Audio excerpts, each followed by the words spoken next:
Welcome to my YouTube channel. अगर आपने मेरे चैनल को अभी तक सब्सक्राइब नहीं करा है तो प्लीज़ उसे सब्सक्राइब कर दें। तो आज हम पढ़ने वाले हैं एक्सरसाइज नंबर 6.5। तो क्वेश्चन नंबर 1 से शुरुआत करते हैं। क्या कहता है?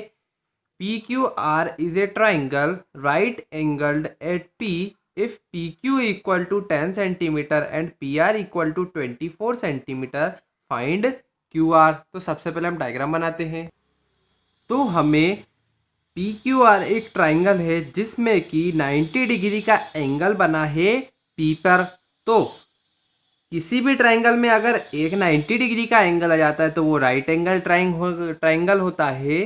तो हमें दिया हुआ है पी क्यू की वैल्यू 10 सेंटीमीटर और पी आर की वैल्यू 24 सेंटीमीटर। तो हमें क्यू आर को फाइंड करना है।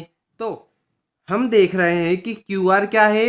इस राइट एंगल ट्राइंगल की हाइपोटेनियस है और हमें बेस और हाइट गिवन है। तो क्या लिखेंगे? सबसे पहले given triangle P Q R is a right angle triangle और पी क्यू की वैल्यू है 10 सेंटीमीटर और पी आर की वैल्यू है 24 सेंटीमीटर। तो हमें क्या निकालना है? क्यू आर को। तो कैसे निकालेंगे हम? हमने पढ़ा है by Pythagoras theorem, Pythagoras theorem या प्रॉपर्टी हाइपोटेनियस, मतलब कि क्यू आर का स्क्वायर हाइपोटेनियस का स्क्वायर किसके इक्वल होता है? सम ऑफ बेस का स्क्वायर प्लस हाइट का स्क्वायर। तो बेस हमारा क्या है? पी क्यू है। तो पी आर है, पी आर का स्क्वायर और पी क्यू क्या है हमारे पास? हाइट है। तो बेस का स्क्वायर और हाइट के स्क्वायर का सम करेंगे तो वो हाइपोटेनियस के स्क्वायर के इक्वल होगा। तो अब हम क्यू आर की वैल्यू को फाइंड करेंगे। तो क्यू आर का स्क्वायर, पी आर कितना गिवन है? 10 सेंटीमीटर, पी आर है 24 सेंटीमीटर और पी क्यू है 10 सेंटीमीटर। तो क्यू आर इक्वल टू 24 का स्क्वायर कितना हो गया? 576 और 100 का 10 का स्क्वायर हो गया 100। तो क्यू आर की वैल्यू कितनी आ गई? 676। क्यू आर स्क्वायर की वैल्यू क्यू आर स्क्वायर की वैल्यू आ गई 676 सेंटीमीटर। और हमें क्यू आर को फाइंड करना है।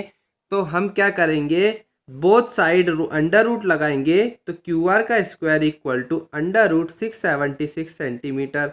तो क्यू आर स्क्वायर में अंडर रूट लगा है तो किसी भी स्क्वायर वैल्यू में अंडर रूट लगता है तो वो स्क्वायर से बाहर आ जाती है अंडर रूट से। तो क्यू आर इक्वल टू आ गया अंडर रूट 676 सेंटीमीटर। तो फाइनली क्यू आर की वैल्यू कितनी आ गई? Under root 676 centimetre. और ये कितना होता है? 26 का स्क्वायर होता है। तो 26 सेंटीमीटर आ गई क्यू आर की वैल्यू। क्वेश्चन नंबर 2 पे आ जाते हैं। वो क्या कहता है? A B C is a right triangle right angle at C if A B equal to 25 centimetre and A C equal to 7 centimetre, find B C. तो पहले हम डायग्राम बनाते हैं। ये बना लिया डायग्राम जिसमें कि हमें गिवन था कि एक ए बी सी ट्राइंगल है और राइट एंगल कहाँ पे बन रहा है? सी पर बन रहा है। फिर साथ में हमें ए सी और ए बी की वैल्यू गिवन थी। तो सबसे पहले गिवन में लिखते हैं triangle A B C is a right angle triangle और ए बी की वैल्यू है 25 सेंटीमीटर और ए सी की वैल्यू गिवन है 7 सेंटीमीटर। अब हमें क्या करना है? ए सी को और बी सी को फाइंड करना है। तो राइट एंगल ट्राइंगल है, एक साइड, दो साइड गिवन है, एक साइड को फाइंड करना है। कौन सी प्रॉपर्टी लगेगी? बाय पाइथागोरस प्रॉपर्टी या फिर थ्योरम, जिसमें कि हाइपोटेनियस का है ए बी। तो हाइपोटेनियस का स्क्वायर किसके इक्वल होता है? हाइट का स्क्वायर ए सी और बेस के स्क्वायर के सम के। तो बी सी का स्क्वायर। तो ए बी की वैल्यू हमें गिवन है 25 सेंटीमीटर और ए सी की वैल्यू हमें गिवन है 7 सेंटीमीटर। साथ में हमें बी सी को फाइंड करना है। तो 25 का स्क्वायर कितना हो गया 625 और 7 का स्क्वायर हो गया 49 प्लस BC का square 625 minus 49 equal to BC का स्क्वायर और ये कितना आ गया 576 इक्वल टू BC का स्क्वायर और दोनों साइड अंडर रूट लगाएंगे तो 576 equal to under root BC का स्क्वायर तो ये कितना आ गया ये आ गया 24 क्योंकि 24 का स्क्वायर 576 होता है तो BC की वैल्यू कितनी आ गई 24 BC equal to 24 centimetre finally. Question number 3 क्या कहता है a 15 metre long ladder reached a window 12 metre high from the ground on placing it against the wall at a distance A find the distance of the foot of the ladder from the wall. तो हमें एक 15 metre की ladder मतलब कि सीढ़ी दी हुई है जिसे हमने एक विंडो के पास लगाया है और उस विंडो की हाइट कितनी है ग्राउंड से 12 मीटर। तो हमें डिस्टेंस कहाँ की फाइंड करनी है फुट ऑफ द लेडर मतलब कि जहाँ पे हमने लेडर को रखा है वहाँ से लेकर तो उस वॉल तक की जो डिस्टेंस है वो हमें फाइंड करनी है जिसको हमने ए अज्यूम करा है। सबसे पहले डायग्राम बनाते हैं। तो ये हमने एक पिक्टोरियल रिप्रेजेंटेशन बनाया है जिसमें कि बताया है कि ए वो पॉइंट है जहाँ पे हमने वॉल रखी हुई है और बी हमारा ग्राउंड को रिप्रेजेंट कर रहा है और AC जो है वो हमारी लेडर है। तो हमें फाइंड क्या करना है BC मतलब कि डिस्टेंस A को और हमने देखा कि ग्राउंड से उस वॉल का 90 डिग्री पे एंगल बनता है तो ये क्या हो गया एक राइट एंगल ट्राइंगल। तो इसमें क्या लगाएंगे हम बाय पाइथागोरस प्रॉपर्टी हाइपोटेनियस क्या है यहाँ पे AC का स्क्वायर इक्वल टू हाइट कौन सी है हमारी AB इसका स्क्वायर और बेस क्या है हमारा BC इसका स्क्वायर। AC की वैल्यू हमें गिवन है कितनी है 15 तो 15 का स्क्वायर AB की वैल्यू गिवन है 12 तो 12 का स्क्वायर और BC हमें फाइंड करना है। तो अब 15 का स्क्वायर कितना होता है 15 का स्क्वायर होता है 225 और 12 का स्क्वायर होता है 144 और BC हमें फाइंड करना है तो BC का स्क्वायर ऐसा ही रहेगा फिर 225 माइनस 144 इक्वल टू BC और BC का स्क्वायर तो ये कितना आ गया 81 इक्वल टू BC का स्क्वायर दोनों साइड स्क्वायरिंग अंडर रूट लगाएंगे तो 81 किसका स्क्वायर होता है 9 का और BC स्क्वायर क्या हो जाएगा सिर्फ BC। तो फाइनली BC की वैल्यू कितनी आ जाएगी 9 सेंटीमीटर 9 मीटर सेंटीमीटर में तो कोई वो नहीं है तो क्या लिखेंगे हम the distance of the foot from the wall is 9 metre. तो ये आ गया हमारा आंसर। अब आ जाते हैं क्वेश्चन नंबर 4 पे क्या कहता है which of the following can be sides of a right angle triangle. तो हमें बताना है कि कौन सी जो साइड है वो राइट एंगल ट्राइंगल की साइड से। तो सबसे पहले सेम वही है साइड्स के बारे में बात हो रही है राइट एंगल ट्राइंगल के बारे में बात हो रही है तो पाइथागोरस थ्योरम हमेशा लगेगी ही। तो अगर पाइथागोरस थ्योरम वेरीफाई हो जाती है तो वो जो ट्राइंगल है वो राइट एंगल ट्राइंगल ज़रूर होगा। तो फर्स्ट पार्ट क्या है 2.5 सेंटीमीटर 6.5 सेंटीमीटर एंड 6 सेंटीमीटर। तो ये रही हमारे पास गिवन वैल्यूज़। तो इसमें हाइपोटेनियस कौन सी होगी हाइपोटेनियस होगी जो भी सबसे बड़ी साइड रहती है ट्राइंगल की वो हाइपोटेनियस होती है। तो इसमें बड़ी साइड कौन सी है मतलब बड़ी वैल्यू कौन सी है 6.5 तो 6.5 हमेशा हाइपोटेनियस होगी। तो हमें क्या करना पड़ता है हमें करना पड़ता है हाइपोटेनियस का स्क्वायर बेस का स्क्वायर और हाइट का स्क्वायर। तो हम सबसे पहले हाइपोटेनियस का स्क्वायर करते हैं। तो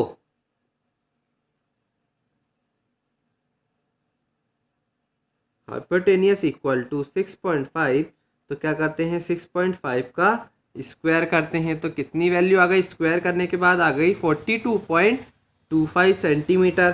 सेम वैसे ही हाइट हमें गिवन है, हाइट कुछ भी मान लो, ऐसा कोई ज़रूरी नहीं है, हाइट मान लेते हैं 6 सेंटीमीटर। तो 6 का स्क्वायर करते हैं तो कितना आ गया 36 सेंटीमीटर। वैसे ही हम करते हैं बेस, तो 2.5 सेंटीमीटर हमारी बेस है, तो 2.5 का स्क्वायर करेंगे तो कितना आ गया, वो आ गया 2.5 का 6.25 सेंटीमीटर। अब वेरीफाई करते हैं तो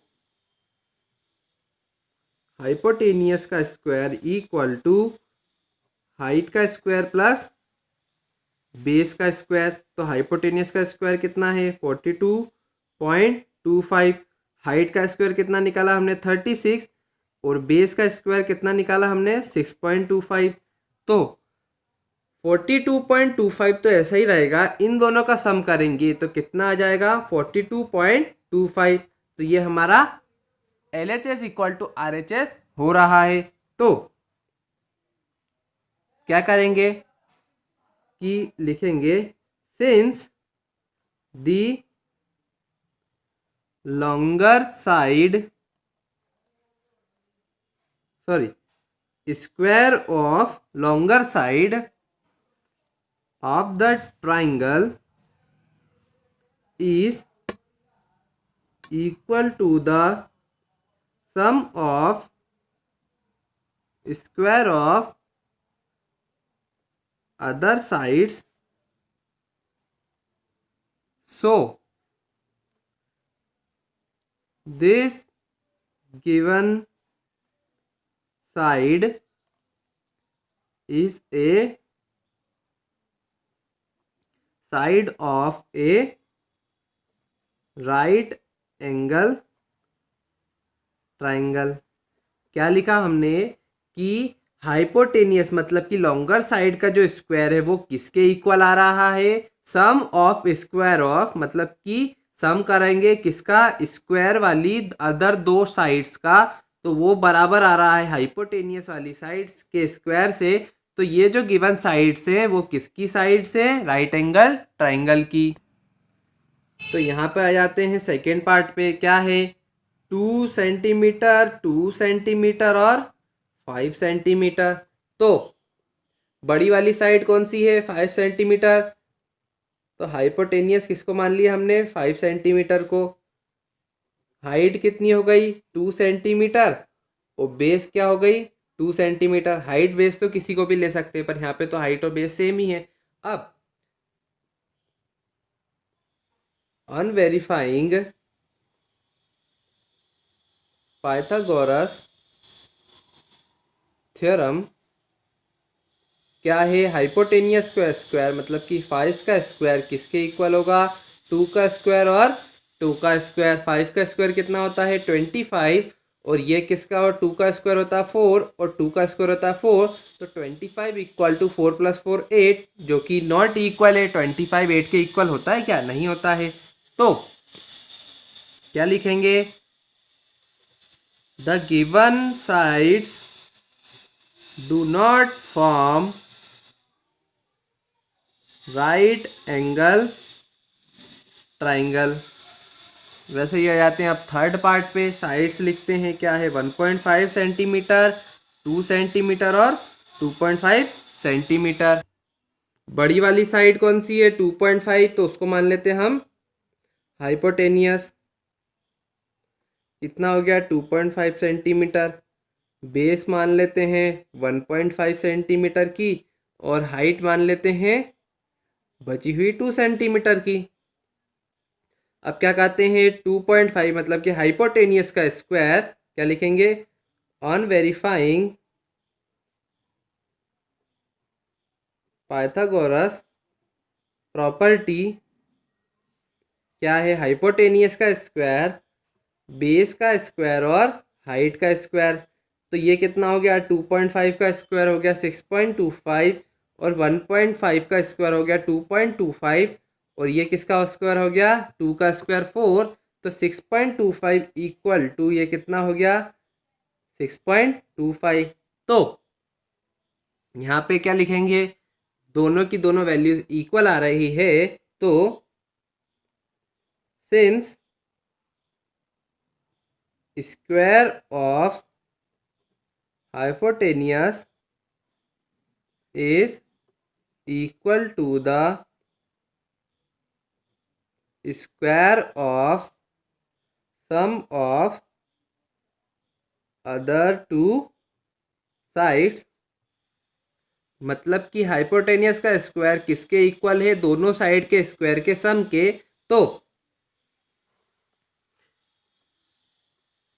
given sides are of a side are of a right angle triangle side.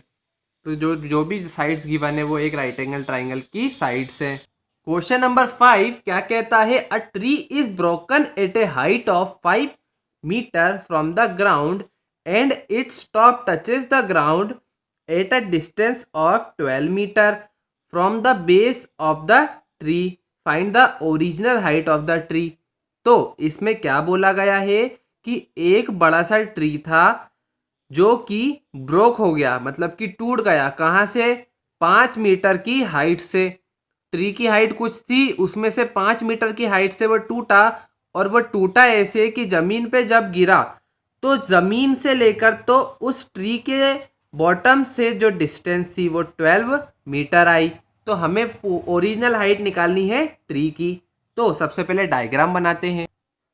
तो ये हमारा ट्री था ए बी, जो कि कुछ सेंटीमीटर का था, कुछ मीटर का था, उसमें से 5 मीटर की हाइट से वो टूटा।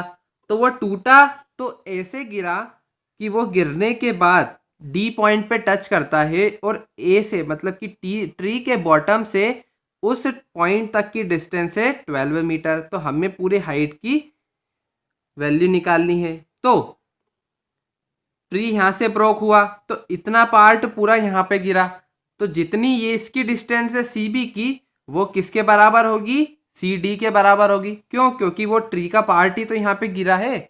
इसलिए अगर हम सी डी निकाल लेते हैं तो हमें सी बी की वैल्यू आ जाएगी, और फुल ए बी किसके इक्वल है, ए सी प्लस सी बी के। तो सी बी अगर निकाल लेंगे तो उसमें अगर ए सी को प्लस कर देंगे तो हमें फुल ट्री की हाइट को पता चल जाएगा।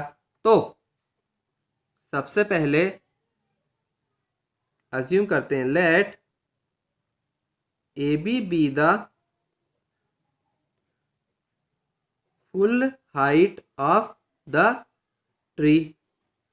और फिर क्या कहते हैं, in triangle A C D by Pythagoras property. इस ट्राइंगल में पाइथागोरस प्रॉपर्टी निकालते हैं तो सी डी का स्क्वायर, मतलब कि इस हाइपोटेनियस का स्क्वायर किसके इक्वल होगा, ए डी के स्क्वायर प्लस ए सी के square, A D plus A C के स्क्वायर। तो सी डी का square equal to A D का स्क्वायर, मतलब कि 12 का स्क्वायर, और ए सी कितना है 5 का स्क्वायर। तो ए सी का मतलब 12 का स्क्वायर हो गया 144, और 5 का स्क्वायर हो गया 25। तो सी डी का स्क्वायर कितना आ गया, ये आ गया टोटल सम करने पे 169 मीटर। और सी डी को क्या लिखेंगे हम, अंडर रूट में, तो 169 मीटर। तो फाइनली सी डी की वैल्यू कितनी आ गई, ये होता है 13 का स्क्वायर। तो फाइनली सी डी की वैल्यू आ गई 13 metre. Also C D equal to C B, क्योंकि वो तो एक ही ट्री की बात कर रहे हैं, तो वही ट्री जो यहाँ पे गिरा है वही है। तो C D equal to C B है, and A B equal to A C plus C B. A B मतलब कि फुल ट्री किसके बराबर है, इस ए सी प्लस सी बी के। तो फाइनली ए बी कितना आ गया, ए सी हमारे पास 5 और सी बी अभी निकाला 13। तो फाइनली ए बी की वैल्यू कितनी आ गई, 18 मीटर। तो हमारे ट्री की हाइट कितनी आ गई, 18 मीटर। क्वेश्चन नंबर 6 पे क्या कहता है, angles Q and R of a triangle PQR are 25 degree and 65 degree. Write which of the following is true. तो हमें गिवन है कि एक ट्राइंगल PQR है जिसके दो एंगल्स गिवन है, एक तो 25 डिग्री है और एक 65 डिग्री है। तो हमें बताना है कि कौन सा पार्ट ट्रू है। तो सबसे पहले डायग्राम बनाते हैं। तो ये बना लिया हमने डायग्राम। तो हमें बताना है कि कौन सा पार्ट ट्रू है। तो सबसे पहले हमें इस एंगल P को निकालना पड़ेगा और बताना पड़ेगा कि ये एक राइट ट्राइंगल है कि नहीं है। तो एंगल सम प्रॉपर्टी लगाते हैं बाय एंगल सम प्रॉपर्टी। क्यों लगाई एंगल सम प्रॉपर्टी? क्योंकि दो एंगल्स गिवन है, तीसरा फाइंड करना है।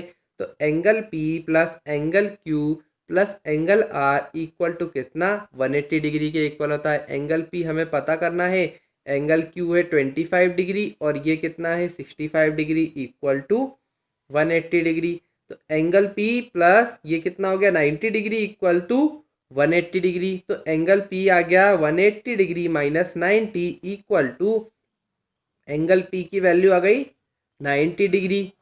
हेंस एक एंगल की वैल्यू अगर 90 डिग्री आ जाती है तो वो ट्राइंगल क्या हो जाता है? Right angle triangle. Hence triangle PQR is a right angle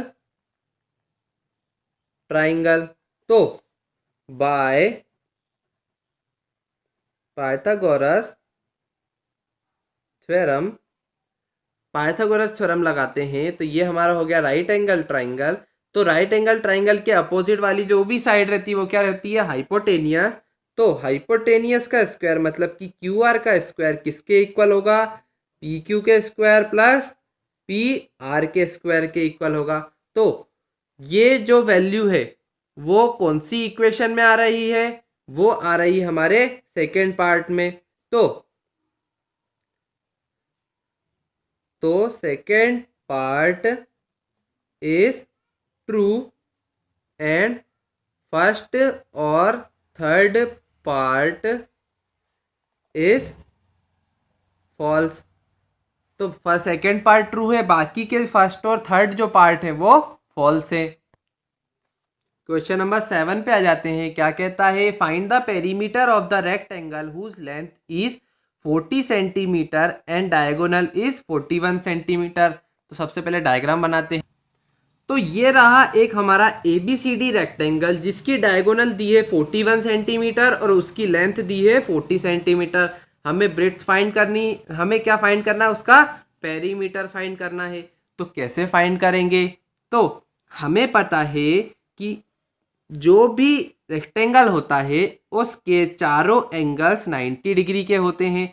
तो चारों एंगल्स 90 डिग्री के होंगे मतलब कि एंगल B भी 90 डिग्री होगा। तो क्या करेंगे? In triangle ABC angle B equal to 90 degree है। तो क्या करेंगे? बाय पाइथागोरस प्रॉपर्टी 90 डिग्री के अपोजिट वाली साइड हाइपोटेनियस होती है। तो AC का स्क्वायर इक्वल टू AB का स्क्वायर प्लस BC का स्क्वायर। सेम वही बात, AC का स्क्वायर क्या है? 41 मतलब 41 का स्क्वायर। AB की वैल्यू क्या है? 40, तो 40 का स्क्वायर और BC हमें फाइंड करनी है तो BC का स्क्वायर ऐसे ही लिखाएगा। अब 41 का स्क्वायर कितना होता है? 1681। साथ में 40 का स्क्वायर होता है 1600 प्लस BC का स्क्वायर। तो 1681 माइनस 1600 इक्वल टू BC का स्क्वायर। इधर प्लस में था, इधर जाके माइनस में हो जाएगा। तो फाइनली ये कितना आ जाएगा? 1681 minus 1600 equal to 81 equal to BC का स्क्वायर। अब दोनों साइड अंडर रूट लगाएंगे तो यहाँ पे क्या बचेगा? 81 इक्वल टू BC। तो BC की वैल्यू कितनी आ जाएगी? 81, सॉरी ये अंडर रूट 81 कितना होता है? 9 होता है। तो BC की वैल्यू कितनी आ जाएगी? 9 सेंटीमीटर आ जाएगी। अब BC क्या है? उस रेक्टेंगल की ब्रेड्थ है। तो हमारे पास लेंथ भी है, ब्रेड्थ भी है। तो पेरीमीटर क्या होता है? पेरीमीटर होता है 2 इंटू L प्लस B। तो 2 इंटू लेंथ हमें दी है 40 ब्रेड्थ हमें निकाली हमने 9, तो फाइनली कितना आ गया 2 इंटू 40 प्लस 9 मतलब कि 49, और 49 इंटू 2 कितना होता है 98 सेंटीमीटर। तो ये हमारा आ गया पेरीमीटर उस रेक्टेंगल का। अब आ जाते हैं क्वेश्चन नंबर 8 पे। क्या कहता है, the diagonal of a rhombus measure 16 centimetre and 30 centimetre. तो हमें एक रोम्बस की डायगोनल दी है, एक तो है 16 सेंटीमीटर और दूसरी है 30 सेंटीमीटर। पहले डायग्राम बना लेते हैं। तो ये एक ABCD रोम्बस है जिसकी डायगोनल मतलब कि एक diagonal AC equal to 16 centimetre है और दूसरी डायगोनल क्या है BD जो कि है 30 सेंटीमीटर की। तो हमें क्या निकालना है, इस रोम्बस का पेरीमीटर निकालना है। तो हमें पता है कि रोम्बस की जो डायगोनल्स रहती है वो परपेंडिकुलर बाइसेक्टर रहती है। तो क्या लिखेंगे, डायगोनल ऑफ ए, इसको 0 मान लेते हैं, diagonal of a rhombus is a perpendicular bisector of each other, मतलब कि दोनों की दोनों परपेंडिकुलर बाइसेक्टर होती है एक दूसरे की। तो यहाँ पे क्या 90 डिग्री का एंगल बनेगा। और हम देखते हैं इन ट्राइंगल AOD, इस ट्राइंगल में AOD ट्राइंगल में देखते हैं तो जो AO की वैल्यू है वो किसके इक्वल होगी, AC के हाफ, क्योंकि बाइसेक्टर है ना। तो फुल AC का जो आधा रहेगा, मतलब O जो मिड पॉइंट है, तो जो भी AC की वैल्यू है उसका आधा AO की वैल्यू होगी और OC की वैल्यू होगी। तो AC की वैल्यू कितनी है हमारे पास 16, तो 8 सेंटीमीटर 16 का हाफ करेंगे तो 8 सेंटीमीटर आ गई AO की वैल्यू। सेम ऐसे ही DO की वैल्यू निकालते हैं, वो क्या होगी BD क्या हाफ होगी, क्योंकि ये भी परपेंडिकुलर बाइसेक्टर है तो ये भी आधे आधे टुकड़ों में बट जाएगी। तो O मिड पॉइंट हो जाएगा DB का। तो इसका हाफ करेंगे मतलब कि 30 का हाफ कितना हो गया 15 सेंटीमीटर। तो DO की वैल्यू आ गई 15 सेंटीमीटर। अब हमें निकालना क्या है, बस AD निकालना है। तो क्या करेंगे, बाय पाइथागोरस प्रॉपर्टी, हाइपोटेनियस क्या है 90 डिग्री के एंगल के सामने वाला जो साइड है वो हाइपोटेनियस है। तो AD का स्क्वायर इक्वल टू AO का स्क्वायर प्लस DO का स्क्वायर। तो AD का स्क्वायर किसके इक्वल होगा, AO का स्क्वायर, मतलब कि 8 का स्क्वायर और ये 15 का स्क्वायर। तो AD का स्क्वायर किसके इक्वल होगा, 8 का 64 और ये हो गया 225। तो AD का स्क्वायर आ गया 289 और AD स्क्वायर दोनों साइड अंडर रूट लगाएंगे तो AD equal to under root 289 की वैल्यू होती है 17। तो AD की वैल्यू कितनी आ गई 17 सेंटीमीटर। और perimeter of a rhombus equal to 4 into side, मतलब कि चारों साइड तो बराबर होती है तो एक साइड में 4 का मल्टीप्लाई कर देंगे। तो एक साइड हमने निकाल ली है AD, तो 4 इंटू साइड क्या है 17। तो पेरीमीटर फाइनली कितना आ गया, 4 का मल्टीप्लाई करने पर 68 सेंटीमीटर आ गया पेरीमीटर।